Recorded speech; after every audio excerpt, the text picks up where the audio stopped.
করোনার প্রথম ধাক্কার অনেকটাই কাটিয়ে উঠছে বাংলাদেশ, তবে সংশয় কাটছে না নন কোভিড অসুখের চিকিৎসা নিয়ে।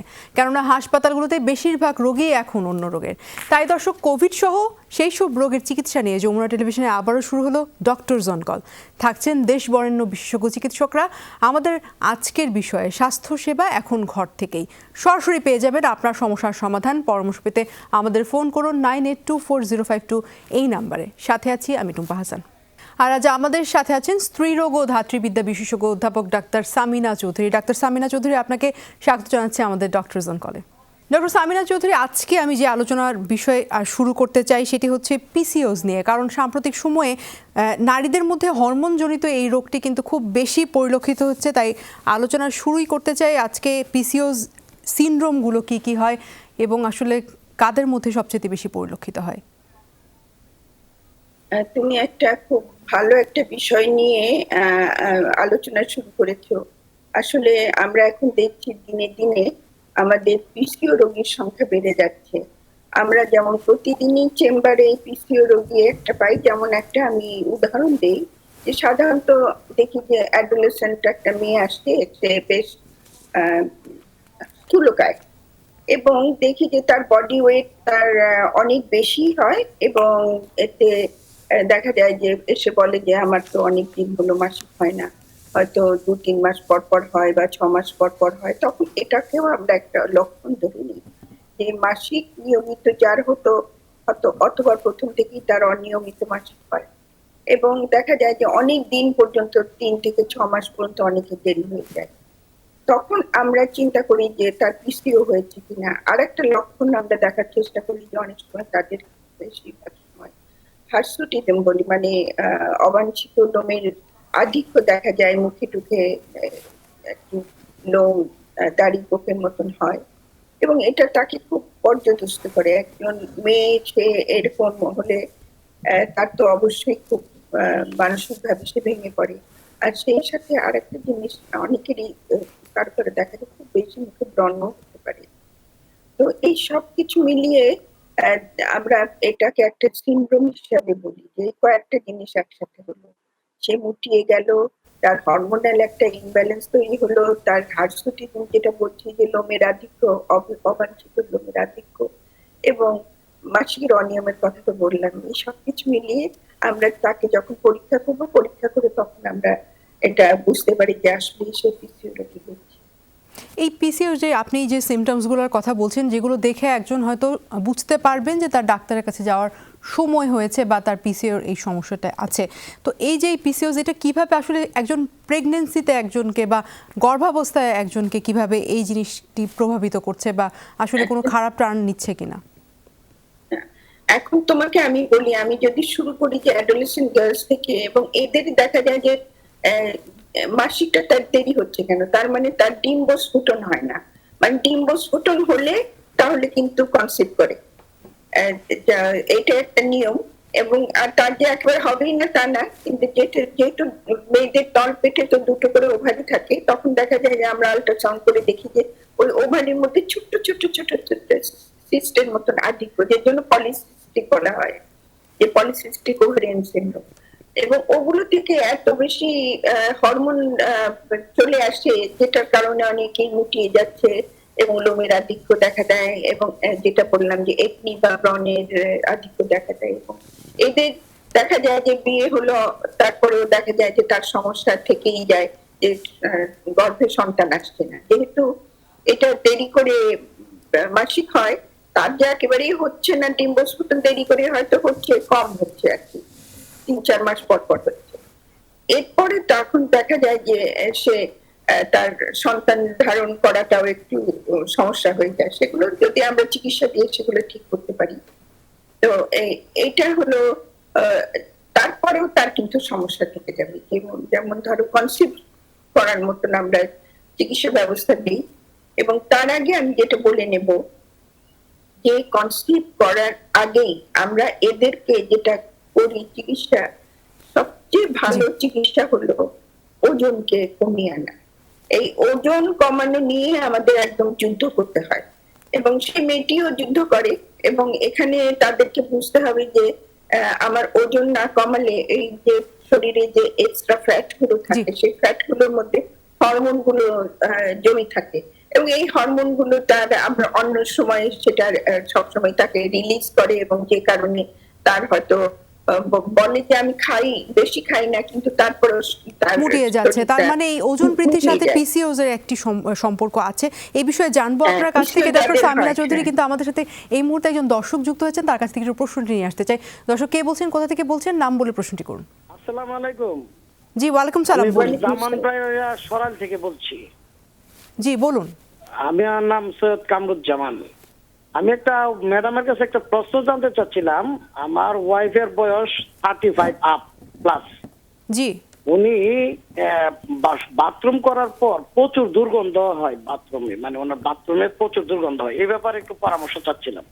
ইউরিনে আপনার দুর্গন্ধ হয় সেটি বিষয়ে বলছিলেন আপনি। আপনার ওয়াইফের কোনো ধরনের স্বাস্থ্য সমস্যা আছে, ডায়াবেটিস বা থাইরয়েডের কোনো সমস্যা কি আছে? না না, ডায়াবেটিস থাইরয়েডের কোনো সমস্যা নাই, প্রেসার আছে এমনি, আর প্রেসার হাই।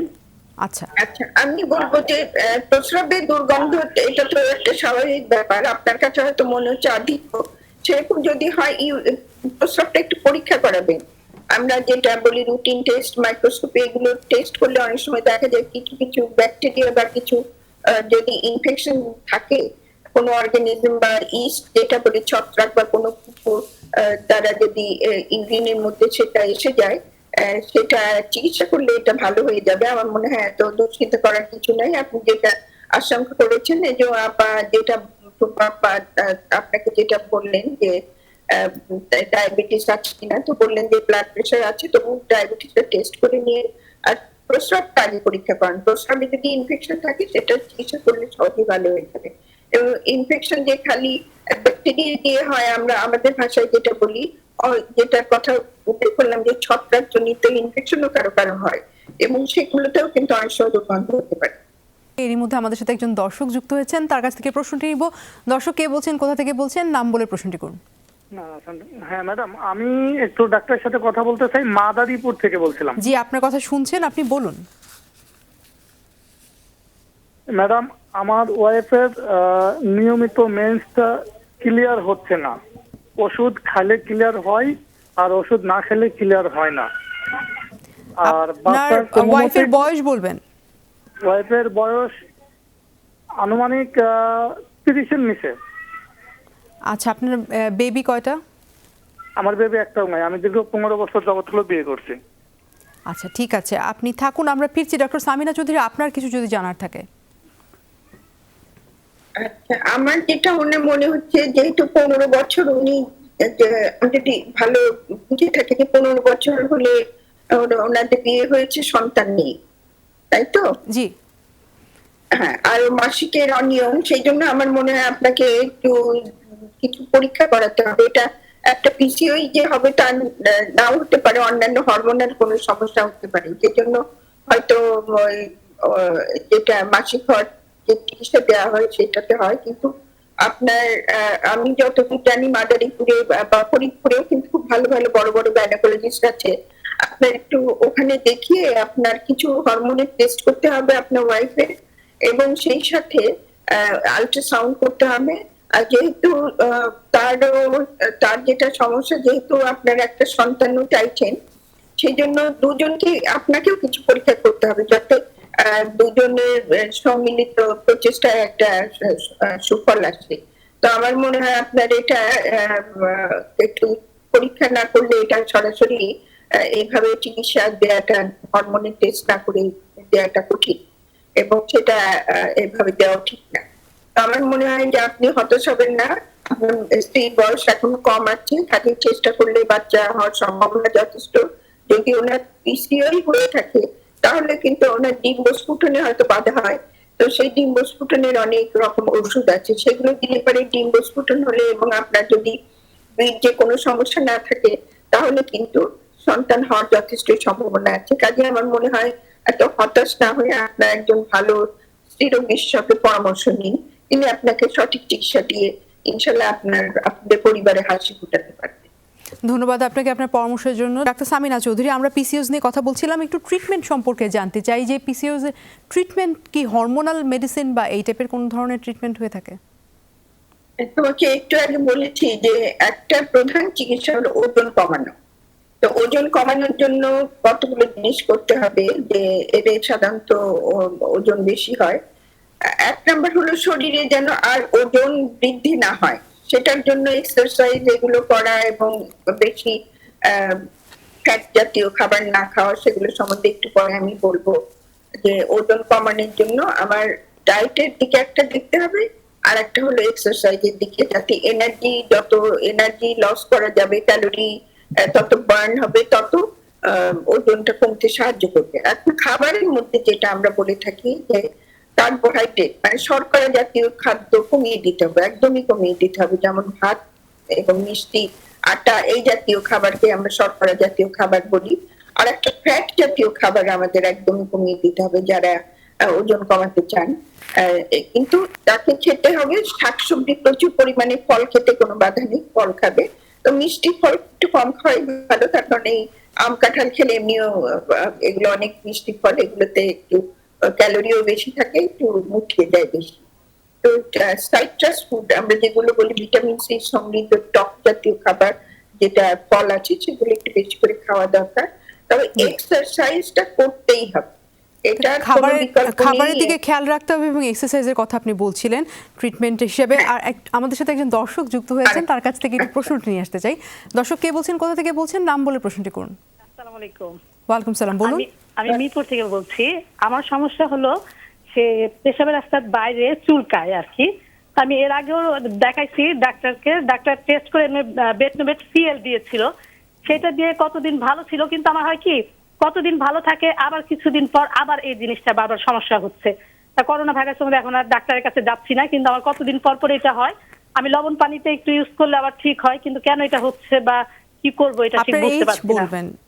জি, আমার 40 বছর। আপনার কোনো স্বাস্থ্য সমস্যা আছে, থাইরয়েড বা ডায়াবেটিসের সমস্যা? না না না, ডায়াবেটিস। আচ্ছা, ঠিক আছে, আপনি শুনতে থাকুন, আমরা ফিরছি ডক্টর সামিনা চৌধুরী আপনার কাছে। জি জি, ধন্যবাদ। আচ্ছা, আমি বলি মা, তোমার যেটা হয়েছে সেটা হলো আমরা বলি যে ছত্রাক জনিত যেটা রোগ বলে থাকি, এটা ফাঙ্গাল ইনফেকশন হয়।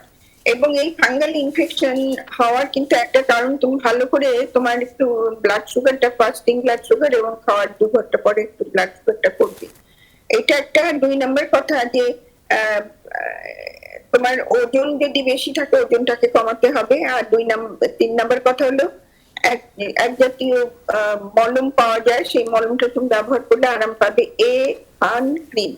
হ্যাঁ, আমি মানে এখন তোমাকে সরাসরি নামটাই বলে দিলাম। যেমন এটা অনেক ধরনেরই পাওয়া যায়, কিন্তু এই নামটা উচ্চারণ করা সহজ বলে আমি লিখলাম। তুমি ফান ক্রিমটা তুমি ওখানে লাগাবে, আর কুসুম গরম পানি দিয়ে যেটা তুমি ওয়াশ করে ফেলো সেটা করবে। আর একটা জিনিস যেটা করতে হবে, যে কিছু ওষুধ খেতে হবে। যেমন ধরো, আমি জেনেরিক নাম না বলে আমি ট্রেড নামই বলছি, যে অর্নিডাজল একটা করে 2 বেলা খাবি 3 দিন। আর ফ্লুগাল, FLUGAL, এটা 150 মিলিগ্রাম, এইটা তুমি প্রতি সপ্তাহে একটা করে খাবে 6 মাস, প্রত্যেক সপ্তাহে একটা করে খাবে, তাহলে তোমার এটা চলে যাবে। আর সেই সাথে আরেকটা জিনিস হলো VCAP, এটা হলো একটা এক ধরনের বড়ি, যেটা মাসিকের রাস্তায় ব্যবহার করতে হয়। প্রতি রাত্রে তুমি পরপর 12 রাত ব্যবহার করবে, তাহলে তুমি একদিকে তুমি মলম লাগালে, আর একটা হলো তুমি ওই একটা ব্যবহারের বড়ি যেটা বললাম VCAP, এটা ব্যবহার করে 12 রাতে 12টা। আর অর্নিডাজল একটা করে, অর্নিড ট্যাবলেট একটা করে 2 বেলা 3 দিন। আর ফ্লুগাল ক্যাপসুল 150 পাউডার তুমি প্রতি সপ্তাহে একটা করে খাবে, তুমি 6 মাস খাও। আশা করছি দর্শক এগুলো ফলো করলে নিশ্চয়ই উপকৃত হবেন। আমাদের সাথে এর মাঝে আরেকজন দর্শক যুক্ত হয়েছেন। দর্শক কে বলছেন, কোথা থেকে বলছেন, নাম বলে প্রশ্নটি করুন। জি, মাসুম বলছিলাম, কুমিল্লা। বলুন। জি, আমি আমার ওয়াইফের প্রবলেমের জন্য ফোন করছিলাম। আমাদের হচ্ছে বিয়ের বয়স হচ্ছে 3 বছর। ওর হচ্ছে একটু সমস্যা আছে, মিন্সটা ক্লিয়ার হয় না, প্লাস হচ্ছে ইন্ডোমেট্রিয়াল সিস্ট আছে, সিস্টের সাইজটা হচ্ছে 8 mm। আর PSH আছে, এটার পয়েন্ট হচ্ছে 4.50। আর প্রোলেকটিন আছে, প্রোলেকটিন লেভেলটা হচ্ছে 21.16। জি। এখন ডাক্তার দেখাইছিলাম, ডাক্তার হচ্ছে যে ওষুধগুলো সাজেস্ট করছিল সেটা হচ্ছে মানে ইভিট আর কমেট, তারপরে হচ্ছে ফ্লুজিন 10, বিটা ক্যাপ 40 আর থাইরক্স 25। তো থাইরক্সটা হচ্ছে চলবে বলছে, মানে চালাতে বলছে, থাইরক্সটা এখন চলতেছে। আরেকটা দিছিল যেটা হচ্ছে মানে এইসব ওষুধ জি। খাওয়ার জন্য একটু মাথা ঘুরতো। আচ্ছা, ঠিক আছে, আপনি শুনতে থাকুন, আমরা ফিরছি ডক্টর সামিনা চৌধুরী। আমরা একদম শেষ পর্যায়ে চলে এসেছি, তাই সংক্ষেপে এই প্রশ্নের উত্তর আপনার কাছ থেকে জানতে চাইবো। আমার মনে হয় উনি যার চিকিৎসা নিয়েছেন, উনি যে চিকিৎসাটা দিয়েছেন সেটা আপনি ফলো করেন, যেগুলো উনি যথেষ্টই গুরুত্ব দিয়ে আপনার হরমোন গুলো, আপনার ওয়াইফের হরমোন গুলো টেস্ট করেছেন, এবং যে ওষুধগুলো দিয়েছে ওগুলোই চলুন। তারপরে আপনি ফলাফল দেখেন, ধৈর্য ধরেন, তারপরে আপনারা যেটা যদি সন্তান নিতে চান সেটা আপনারা ওনাকে বলবেন, উনি আপনাকে সেটার ব্যবস্থা করে দিবে। এবং আপনি অবশ্যই তো যিনি দিয়েছেন নিশ্চয়ই তিনি একজন স্ত্রীরোগ বিশেষজ্ঞ, তাকে আপনি এটা ওষুধটা শেষ হলে তার সাথে আবার যোগাযোগ করেন। অসংখ্য ধন্যবাদ আপনাকে তাহলে ডক্টর আপনার- সামিনা চৌধুরী, আপনার মূল্যবান সময় থেকে আজ আমাদের সময় দিয়েছেন। দর্শক, আর এই যে ডক্টর জনকালে আজকের আয়োজনে দেখা হবে আবারও, ততক্ষণ পর্যন্ত আপনারা সবাই ভালো থাকুন, সুস্থ থাকুন।